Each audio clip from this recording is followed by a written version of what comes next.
Bon, il y a une bonne entente dans l'équipe des producteurs, là? Ouais. Bienvenue dans la mini-entreprise des CM1, CM2 de l'école Maria Montessori. Ici, on fabrique des pots écologiques avec des journaux recyclés et on s'est organisé en différents pôles. Je travaille dans l'entreprise Papier Colo et je fais la communication. Et alors là, tu réalises quoi? On fait des affiches pour... un peu, c'est notre slogan. C'est ne jetez plus vos journaux, on en fait des pots.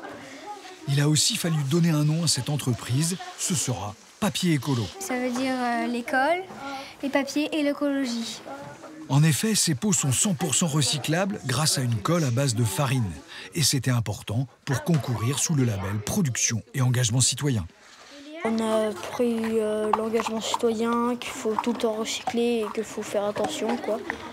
Une mini-entreprise pleine de valeurs qui a aussi son patron, Étienne, élu par l'ensemble de la classe. Et ce sont ses salariés qui en parlent le mieux. On a choisi un patron sympa parce qu'on ne voulait pas se faire engueuler. Il gère bien l'entreprise, il essaye de bien faire avancer les ventes et tout ça. Ça, c'est un bon chef. Et interconnecter l'école et l'entreprise semble avoir des vertus. Quand on travaille la communication, on fait du français. Quand on fait de la production, on fait des mathématiques. Quand on calcule un coût de revient, on fait aussi bien sûr de l'économie. On apprend ce que c'est qu'un bénéfice par rapport à un chiffre d'affaires. Autre projet, au collège Françoise Dolto de Passé, le Fourzitou.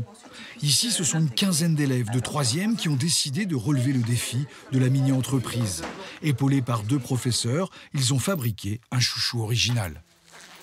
Cet objet, l'intérêt, c'était déjà de pouvoir ranger des clés de voiture en festival quand on n'a pas forcément des poches, mettre des boules caisses, des boucles d'oreilles, des préservatifs. Et pour rajouter une touche funky un peu, on a mis du phosphorescent. Phosphorescent pour se retrouver la nuit. Et l'accent a été mis sur le design en démarchant d'autres entreprises pour les aider. Mais il a aussi fallu se mettre à la couture, de quoi changer les regards. On les découvre dans un autre contexte.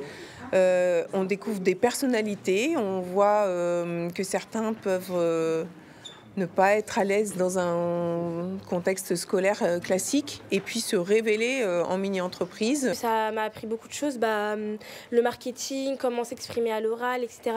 Des projets de mini-entreprise qu'il va maintenant falloir présenter devant un jury pour la finale régionale, en espérant être sélectionné pour la finale nationale.